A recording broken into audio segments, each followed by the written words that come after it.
Let me tell you something about curiosity, real curiosity. Not the polite kind where you nod and say, oh, how interesting, and move on with your life. I'm talking about the kind that makes you crawl around on a rug, on your hands and knees, sniffing, trying to figure out if you can smell your own footprints like a dog can. That kind of curiosity. I've had it my whole life, and it's gotten me into the most wonderful trouble. When I was a kid, I had a microscope, and I'd spend hours watching paramecia under the lens. Now, the textbooks tell you paramecia are extremely simple creatures. They bump into something, recoil, turn through an angle, and start moving again. Very mechanical, like a little computer program, but that's not what I saw. The paramecia I watched were irregular, unpredictable. They'd go different distances, recoil different amounts, turn different ways. They were nothing like the tidy description in the books. Right there, watching those little creatures, I learned something that would serve me the rest of my life. The textbook simplification is not the same thing as reality.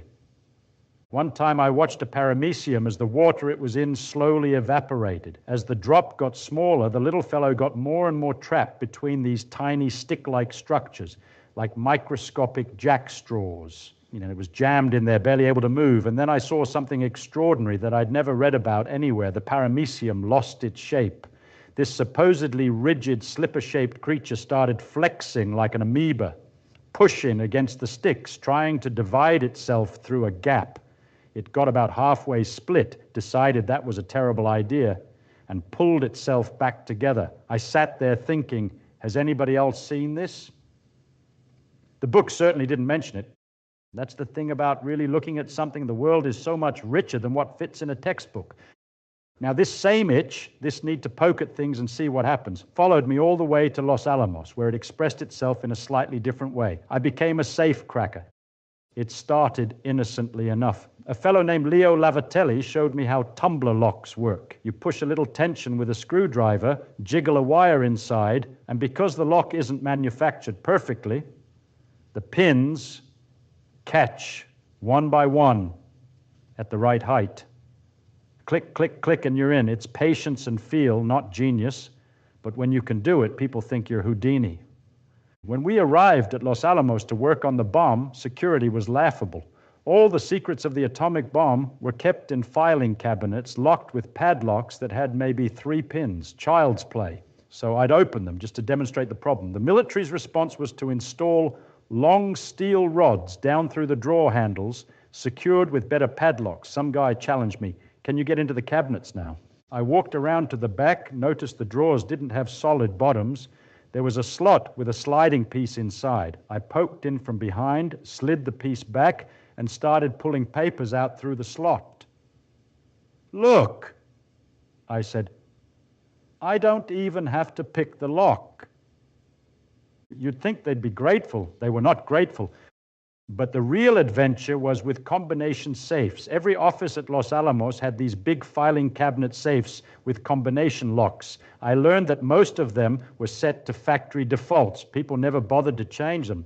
And many people would write their combinations somewhere nearby. I'd go into a guy's office while he was out, check the usual spots, underneath the desk blotter, inside the pencil drawer, and sure enough, there it was. I could open half the safes on the base without knowing anything about safecracking. For the rest, I discovered something beautiful about combination locks. If you try the last 2 numbers systematically while leaving the lock set to a known first number, you can reduce the combinations you need to test dramatically. Sounds tedious, but I'd practice while waiting for calculations to finish, or while chatting with someone in their office, casually leaning against the safe, turning the dial with my hand behind my back. I got so good at it that a legend grew up around me.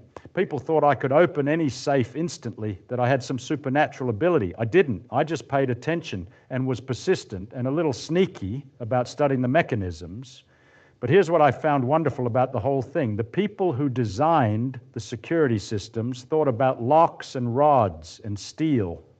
They never thought about human beings. They never considered that somebody would look at the back of a cabinet or check under a desk blotter. Security that ignores how people actually behave is no security at all. This principle, that human observation beats mechanical cleverness, showed up again in one of my favorite experiments. I was visiting my wife Arlene in the hospital in Albuquerque, and I just read an article about how remarkable bloodhounds' sense of smell was. And I started wondering, how good are humans at smelling, actually? So I proposed an experiment. She had a six-pack of Coke bottles she hadn't touched in a few days. I went out of the room. She handled one bottle for a couple of minutes, put it back, and I came back in to identify which one. It was absurdly easy.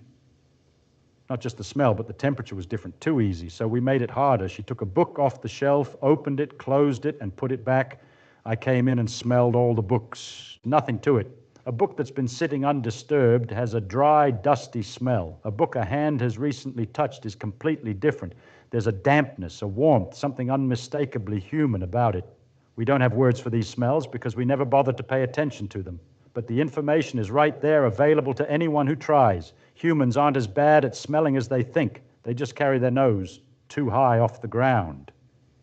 Years later at Caltech, I demonstrated this at a party. People picked 3 books off a shelf, handled them, and put them back. I smelled everyone's hands, smelled all the books, and identified all 3 correctly. And did they believe it was real? Of course not. They spent the rest of the evening trying to figure out which of them was my secret confederate. And then there was mind reading. My father told me about a traveling mind reader who came through his town when he was a boy.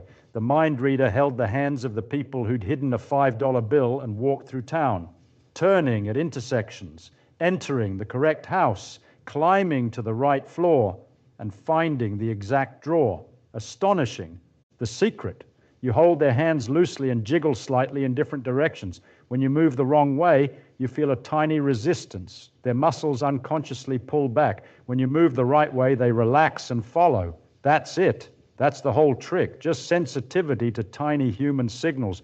I tried it at Princeton on my friend Bill Woodward, told him to go into the lab, pick any object among all the equipment and tools scattered around and come back. I took his hand and started jiggling. Down this aisle, then that one, right to the object. We tried it 3 times. Twice I nailed it. The 3rd time something went wrong. But 2 out of 3 with no practice, the method works. And that's really what all of this is about. Whether it's watching paramecia, cracking safes, smelling books, or reading minds, the secret ingredient isn't talent. It's the willingness to actually try the thing that everyone else just talks about, and to pay attention to what actually happens rather than what you've been told will happen. The world is constantly talking to you, giving you information. Most people aren't listening. All you have to do is pay attention.